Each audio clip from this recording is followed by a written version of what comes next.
Пане Романе.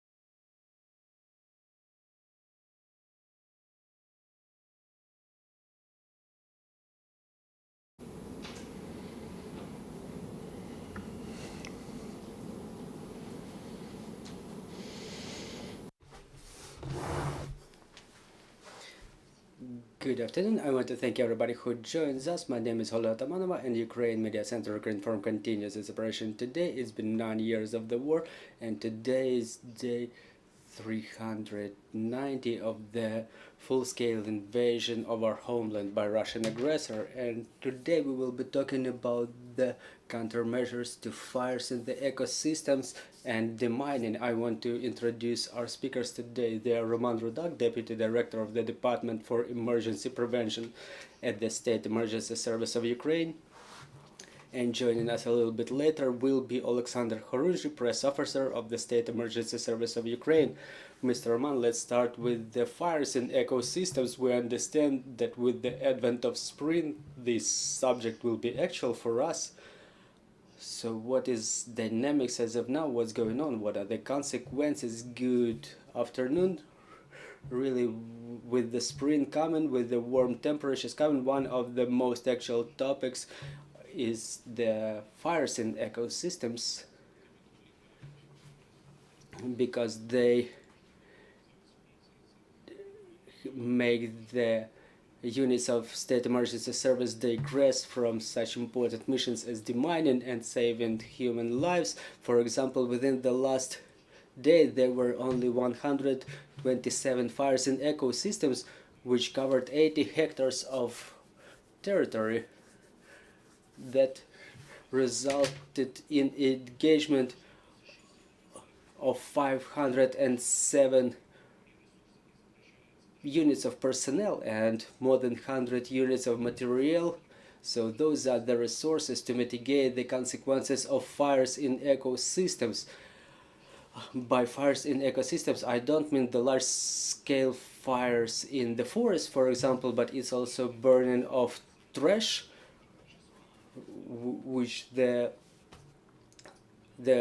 civilians do when they try to clean their households.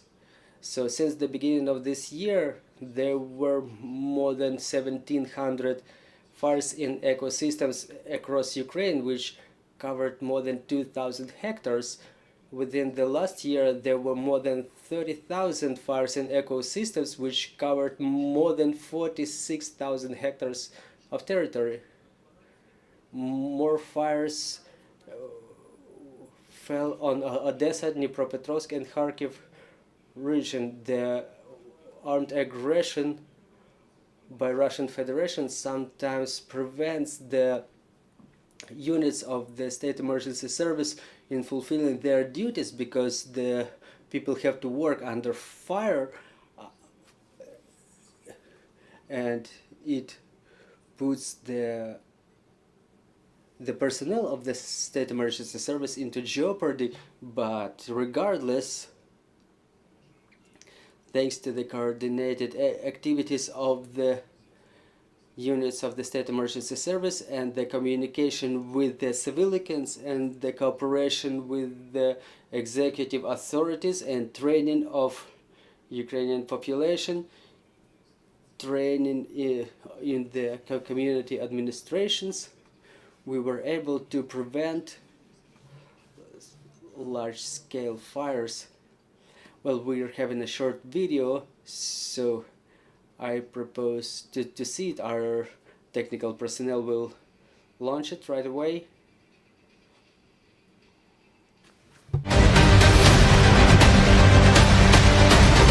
Початком весни підрозділи With the beginning of spring, the units of state emergency service on a daily basis mitigate the consequences of burning of dry grass in ecosystems.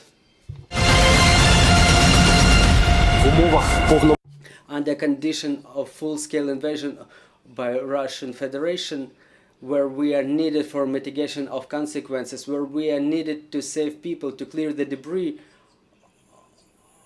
our units digress to put out fires in some areas, sometimes trash.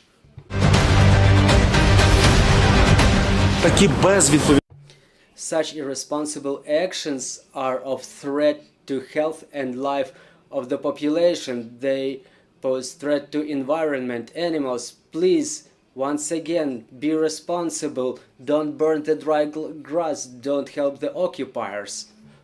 Remember that such actions entail both administrative and criminal liability. Пане Романе, давайте.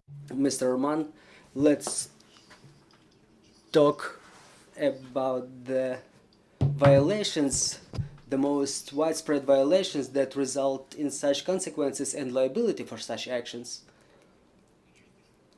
Well, the most widespread violation that result in eruption of fires in ecosystems is burning of dry plants by the civilians. Sometimes it's irresponsible behavior with the fire, irresponsible handling. Sometimes people may unintentionally drop or lose some unburned match or unburned cigarette or still burning cigarette. And I want to emphasize that the government control over the protection of forests is exercised by the State Forestry Agency, and the protection of fires, protection against fires in forests is the responsibility of State Forestry Agency, who is responsible for prevention of fires and in the forest and compliance with the relevant legislation regarding the forests.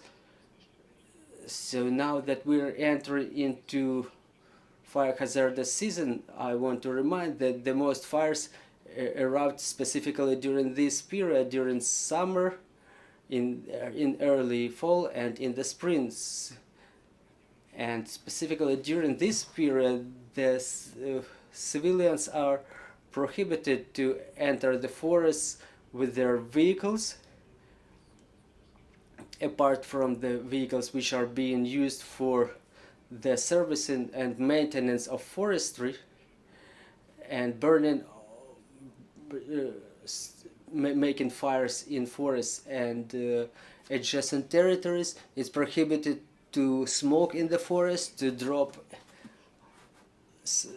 burning cigarettes, to leave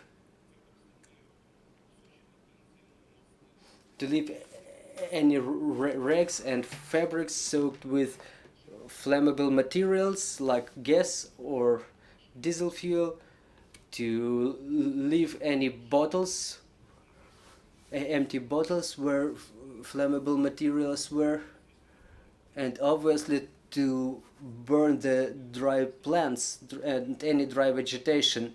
For burning of dry vegetation, there is a responsibility contemplated or liability contemplated. So according to the Article 177, it entails a fine in amount from 90 to 270 untaxed incomes.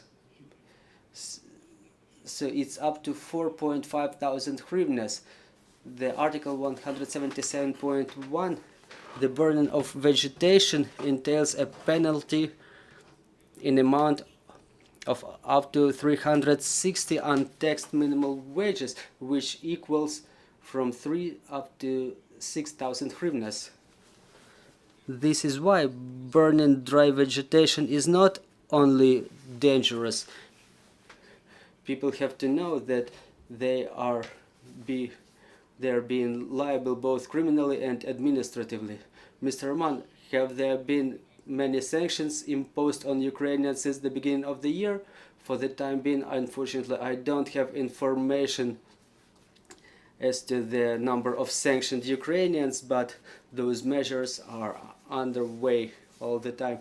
I want to invite Mr. Oleksandr Khorunzhy to continue our conversation about the demining. Mr. Oleksandr, we understand that the spring sowing campaign is starting. Many regions are mined, both in Kharkiv, Kherson, Mykolaiv region. How are the operations of the State Emergency Service in those territories? Good afternoon, everybody. Glory to Ukraine. I want to communicate you the figures about the demining of the territories, because it's one of the priorities of the State Emergency Service. And now we activate the work on demining with the beginning of spring. We were unable to do it during winter because the soil was frozen,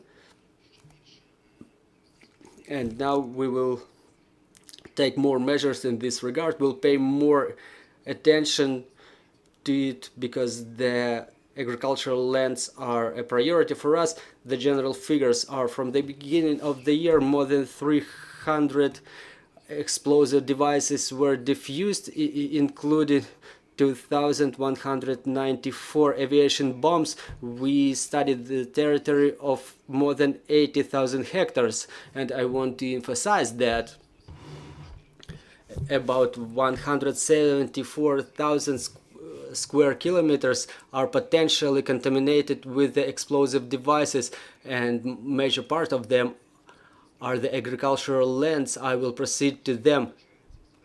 What it means for the agricultural lands. First of all, today we have to approve the plan for demining measures for agricultural lands, and the plan will be approved by the National Mining Activity Agency.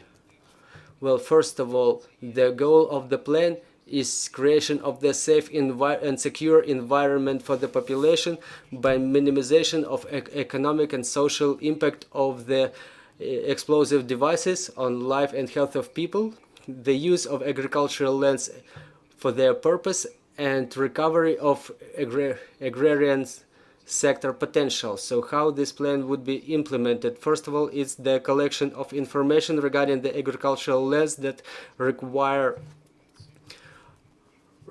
research. We get this information from regional military administrations. We analyze such information, and then based on such information we identify the categories. We identify the priority of works for demining. Third is the distribution of land plots and practical demining of identified areas, engagement of necessary forces, and then release of the land to the final beneficiaries. As to the statistics,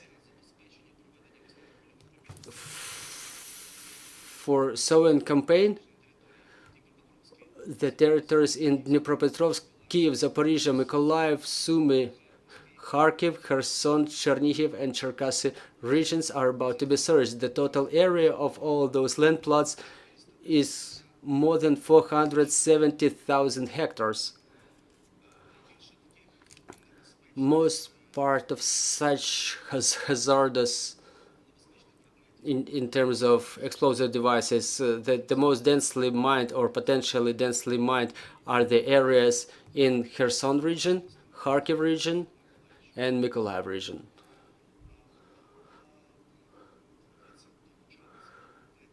Who is about to be engaged in actual demining?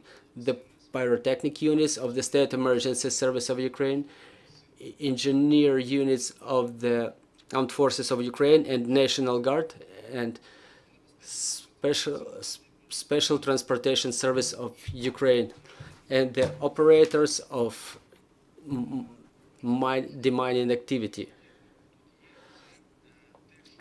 And what's important is how the priority demining areas will be identified. What will be demined in the beginning? It is identified in compliance with the categories which are assigned to those land plots. So low category is where there is less explosive devices, and high is where there is a high level of contamination with explosive devices. And we will get the categories from agrarian sector. Is the economic feasibility for the mining of this or that area? There will be 3 categories according to which the priority will be identified for the mining of this or that piece of land. There will be a matrix used, and the categories will be assigned according to the level of contamination with the explosive devices. So those pieces of land will be identified for demining to the maximum for the quickest extent possible. And if this land plot falls under those conditions and there is no high level of demining and it is economically feasible, so we better start with that piece of land. And the local military administrations, they know better which land plots are potentially more contaminated, which are contaminated less. They have all that information at their hand, and they will coordinate the activity of our units in this regard. So, Mr. Oleksandr, do we understand it correct that the priority will be identified by the military administration, local military administration? Yes, correct. They will have coordination headquarters established which will identify the priority level. They will get applications from the agricultural businesses, and by application of the matrices that I mentioned will help them identify the priority. We already prepared more than 1,000 pyrotechnicians who are ready for demining. In total, we plan to get more than 1,000 people engaged and about 100 units of material for demining in the demining of agricultural lands. Dear colleagues, if you have any questions, please go ahead. Good afternoon, Maria Konchar, Ukrinform. My question will be about the fires and ecosystems. Do we have any information about which were the regions where the fires erupted mostly during this year? Because you mentioned in your report the previous year. Well, do we need Mr. Mann's help here? Well, I can tell you the breakdown by regions. Well, by the number of fires which erupted, it's Kiev region, Lviv region, Poltava region, and Chernihiv region. It's about the fires that were documented within the last day. So within the last day there was certain number of fires, so I can report you the regions where the fires erupted in ecosystems mostly. Mr. Oleksandr, I'm having a question regarding the latest statement by the head of State Emergency Service. He mentioned that there will be medical teams added to the fire units in the State Emergency Service. What will be their function? Will be the medical safety for the personnel of the emergency service, or are they going to help the people, the civilians who are being helped by the State Emergency Service personnel? We already have medics working with our pyrotechnic teams on their missions. We have medics going out on missions with them during demining. So God forbid something happens, they provide emergency aid to our pyrotechnics. And the same story is with the state emergency service personnel who go out on a mission like clearing debris or something. And this is specifically concerning the areas where there are constant shellings, for example. And talking about for pyrotechnics, during their demining activities, the priority will be identified for the critical infrastructure facilities. And I would like to communicate the information about the number of such facilities. Specifically, we searched 2,106 such facilities, and more than 300,000 kilometers of aerial lines, 3,356 kilometers of automobile roads, and 2,413 kilometers of railways. Why I'm communicating these numbers? Because I just want to emphasize the burden that is being carried by our pyrotechnic units. They keep risking their lives. Meanwhile, we're here having this conversation in this studio, and 20% of the losses of personnel in this rescue service are the pyrotechnics and engineers. It's a very important job they're doing, but we will keep doing it on and on. Thank you, Mr. Oleksandr. We want to thank your team for daily work. Dear colleagues, our next briefing is at 14 o'clock. Joining us will be Oleksandr Romansova, Executive Director at the Center for Civil Liberties NGO, and we will talk about the international arrest on Putin. So bear with us. Trust in our armed forces, and glory to Ukraine, glory to the heroes.